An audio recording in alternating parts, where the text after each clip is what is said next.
O Imparcial Entrevista recebe o secretário de Estado de Indústria e Comércio do Maranhão e presidente do Solidariedade no Estado, Simplício Araújo.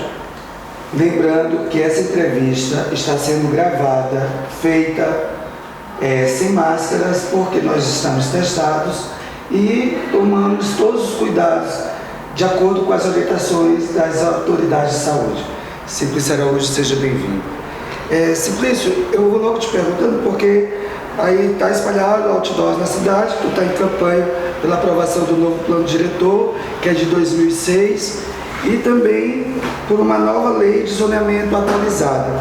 Aí eu te pergunto, você como secretário de Indústria e Comércio do Maranhão, até que ponto isso pode prejudicar a economia do Estado e o desenvolvimento da ilha?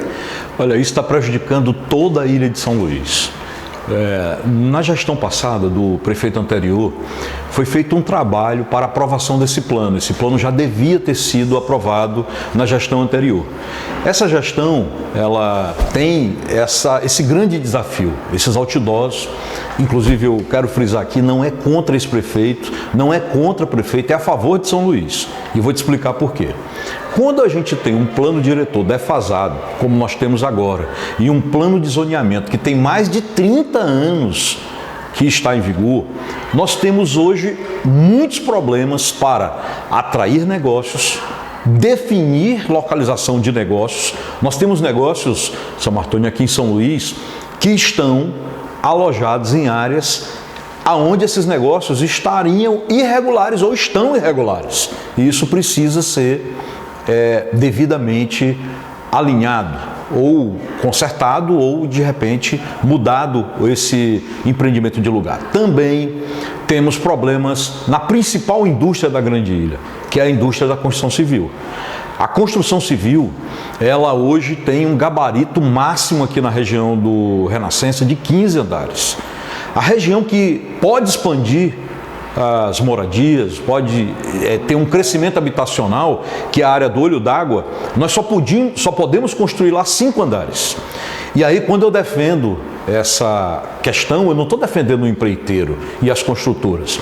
Se nós tivermos no Olho d'Água prédios de 30 andares, nós vamos resolver muitos problemas habitacionais, nós vamos ter venda de material de construção aqui dentro da Grande Ilha de São Luís, nós vamos ter emprego para as pessoas aqui dentro da Grande São Luís. E mais, dizem que esse plano diretor, ele cessaria, diminuiria a zona rural da Grande Ilha de São Luís.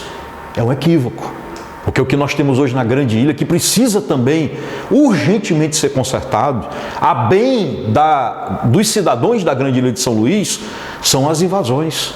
Hoje, dentro da Grande Ilha de São Luís, na zona rural, nós temos diversas invasões. E aí, quando a gente compara, por exemplo, São Luís com Teresina, São Luís com Fortaleza, Fortaleza tem 0 zona rural dentro da Grande Fortaleza. Teresina tem 0 zona rural dentro da... Eu não estou contra a zona rural. Eu estou apenas dizendo que uma ilha como essa não pode ter tanta zona rural apenas para plantio de subsistência, quando dá para fazer a subsistência. Então nós precisamos realmente discutir, afinar essas situações para que nós possamos avançar. Na gestão passada, eu procurei pessoalmente o prefeito e levei a ele algumas sugestões, porque fui conversar com um dos principais atores, uma das pessoas mais atuantes nesse processo, que é o nosso promotor de meio ambiente, o nosso Fernando Barreto. E levei até o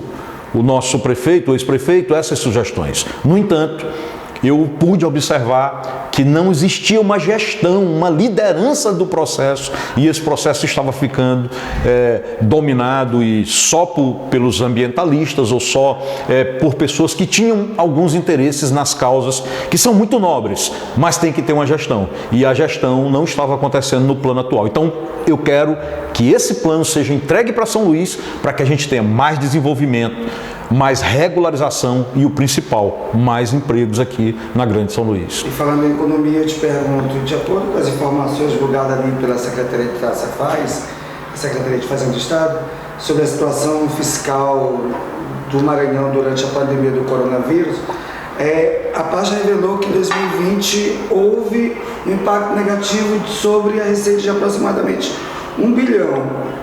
Você, como secretário de Indústria e Comércio, eu te pergunto, de quanto mais ou menos vocês estão, já que há esse diálogo entre Cefaz, a Secretaria de Indústria e Comércio, de quanto vai ser esse impacto nesse segundo ano de pandemia, 2022?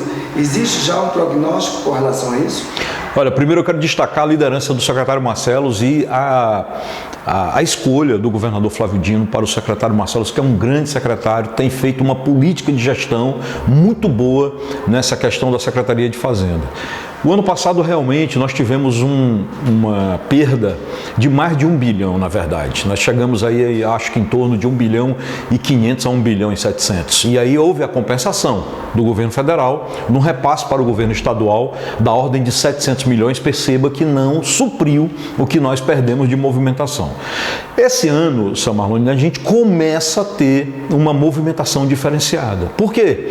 Porque com esse advento da pandemia, nós tivemos diversas cadeias produtivas quebradas, negócios triturados, uma completa desorganização da questão de insumos e da questão de matéria-primas no estado. Hoje, você encontra insumos com muita dificuldade e as matérias-primas todas dispararam, enquanto os preços nem sempre dispararam. Para você ter uma ideia, uma comparação do litro de óleo na pandemia era em torno de R$ 4, R$ 6. Hoje você está encontrando por até R$ 15 um litro de óleo, então houve uma grande elevação de preço.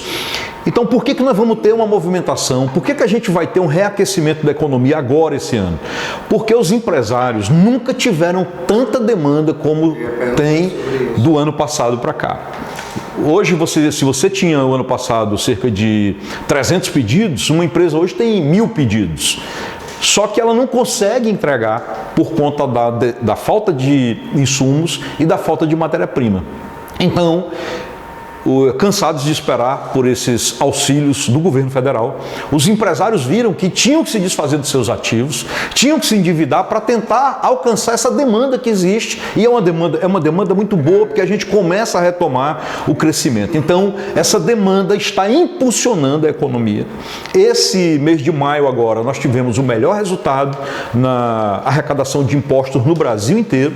Isso é muito bom para todos os governos, porque os governos começam a ter de volta uma receita que perderam durante a pandemia. E quando a gente fala de impostos sendo arrecadados, é movimentação financeira que está acontecendo, é gente que está ganhando dinheiro, é gente que está expandindo os seus negócios. Então, esse ano, o resultado é um resultado que a gente aguarda que seja muito diferente do ano passado. E houve algum impacto com relação à geração de emprego e renda, carteira assinada, mercado informal? De que forma essa pandemia veio até mexer com a economia e com o crescimento e o desenvolvimento do Estado, na tua visão? Olha, o Maranhão, ele tem bons números, tanto no combate ao vírus, como também na questão econômica. Por que isso? Porque no combate ao vírus, o governador não mediu esforços, foram mais leitos, mais hospitais, aviões, helicópteros, um time focado para realmente dar um grande retorno à população. E na questão econômica, a nossa equipe na Secretaria de Estado de Indústria, Comércio e Energia teve muita transparência com o comércio. Nós fizemos mais de 200 reuniões por vídeo durante a pandemia, mostrando qual era o caminho que a gente ia traçar. Nos outros estados, isso não aconteceu. Só acontecia a notícia: fecha, abre, para todo mundo. E aqui nós fizemos esse diálogo. Essa pressão, suportar essa pressão, porque a gente viu aí o mercado cultural sendo trucidado.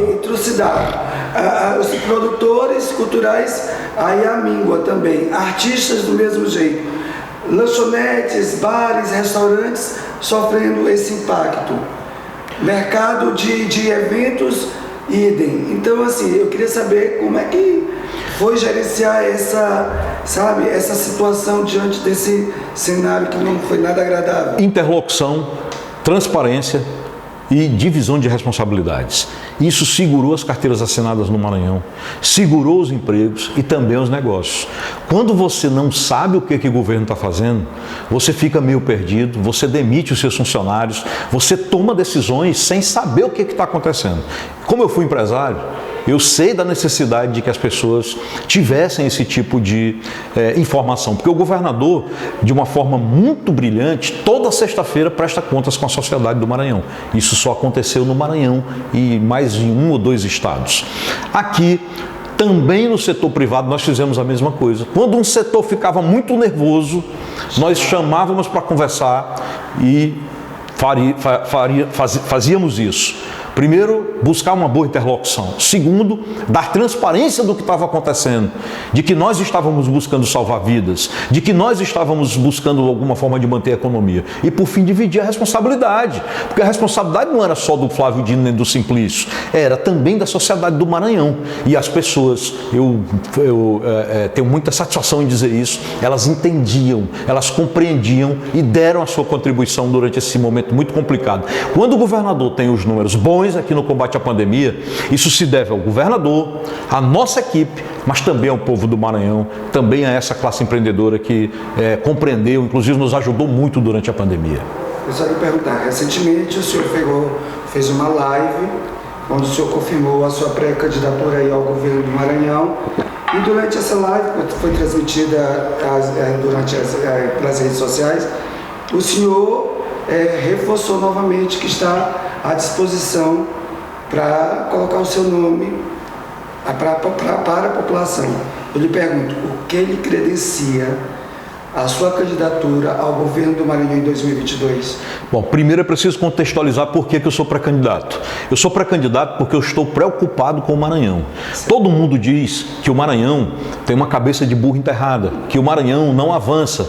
E nós fizemos nesse governo Flávio Dino, vamos deixar um legado muito importante, um legado que vai dar segurança para as pessoas, segurança para os funcionários públicos e segurança para os empreendimentos. O que nós precisamos fazer e que pouca gente, aliás, quase ninguém está discutindo isso, fora a nossa participação dentro desse processo. Nós precisamos discutir como é que nós vamos viver essa outra grande batalha que vem por aí. A primeira batalha foi a pandemia. A segunda batalha é o pós-pandemia. Se você ler sobre pandemias como a gripe espanhola, H1N1 em alguns países, você vai ver que durante a pandemia, durante o período pandêmico, você tem uma batalha muito dura. Mas quando você sai desse período, a coisa é bem pior. E o que vem por aí é muito desafiador para o estado do Maranhão, porque nós vamos precisar recuperar as pessoas. As pessoas estão com sequelas da doença, sequelas psicológicas, sequelas psiquiátricas. Nós vamos precisar recuperar a economia. Mesmo com esse aquecimento da economia, nós ainda temos negócios que foram trucidados durante o processo, como, por exemplo, o setor de eventos e muitos outros setores que acabaram com problemas. Turismo. E vamos ter problema nas gestões públicas. As gestões públicas, São Martoni, nunca mais serão as mesmas. Eu vou dar só 2 exemplos aqui. O governador colocou UTIs em cidades que jamais tiveram UTIs. Porto Franco, Codó, Pedreiras. Um legado que não pode ser fechado. Então isso aumenta o custo da máquina pública aqui no estado do Maranhão. O principal deles, a educação. Jamais a educação voltará a ser o que era antes da pandemia.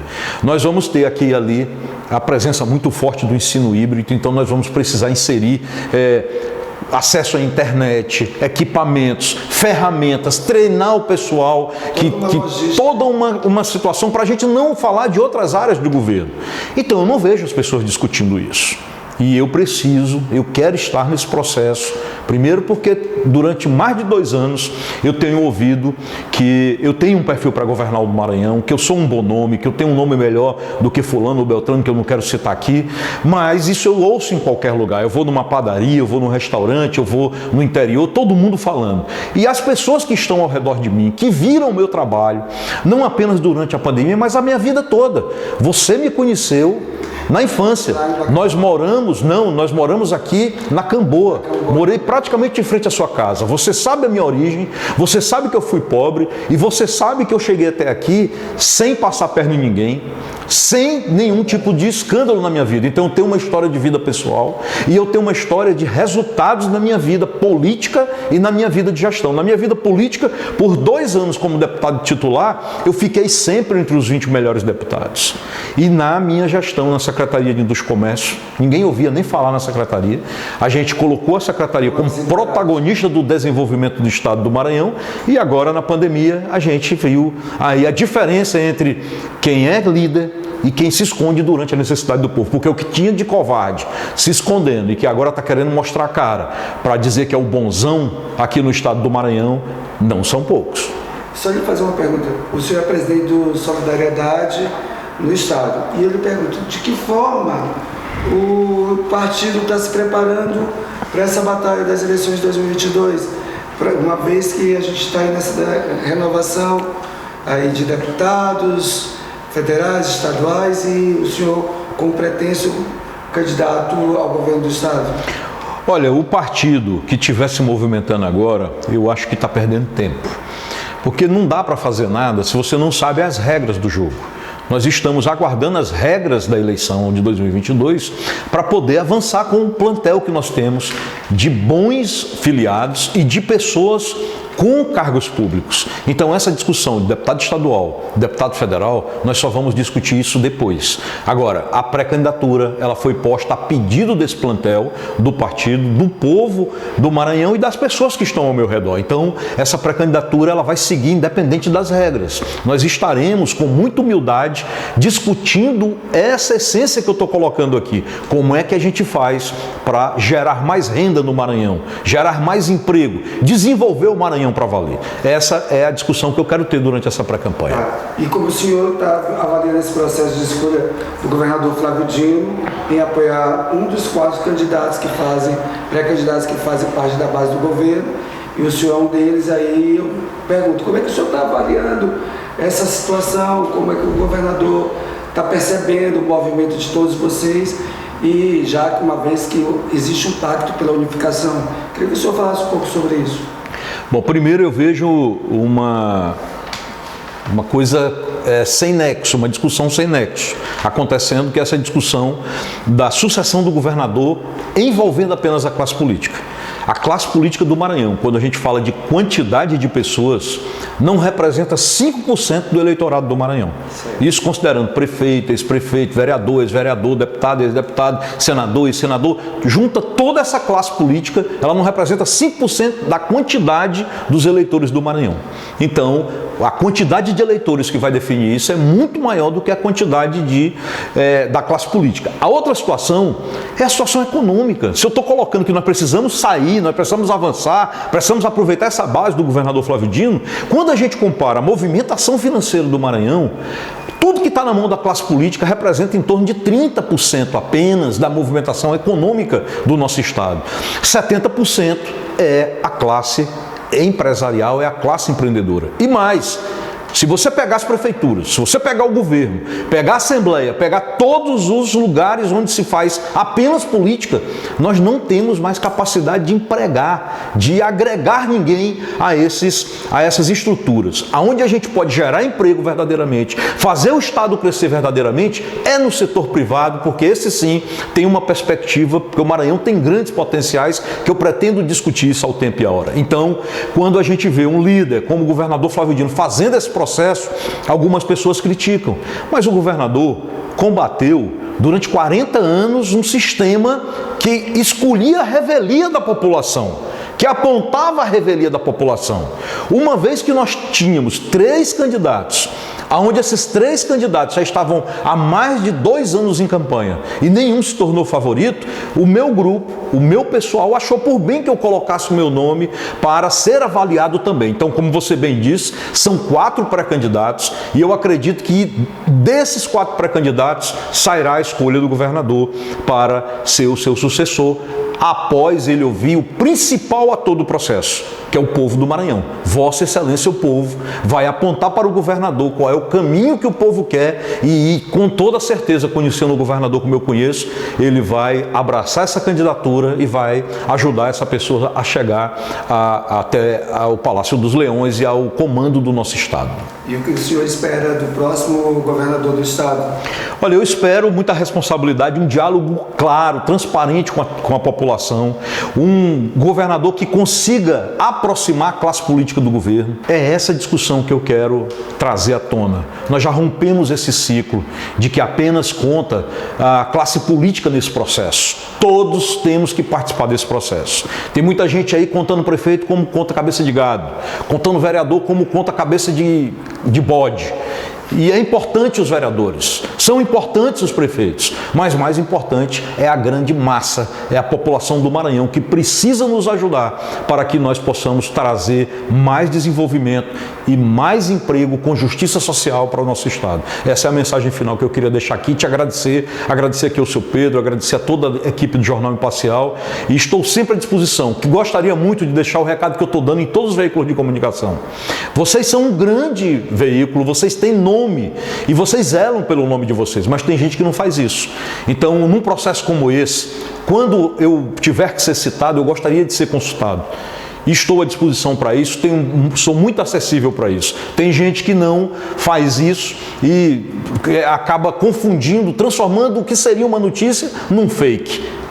E, aliás, não é uma notícia, é uma torcida, é um direcionamento. Então, muito obrigado pela imparcialidade de vocês e por essa oportunidade aqui. Nós é que agradecemos. Então, o Imparcial Entrevista fica por aqui e até uma próxima oportunidade.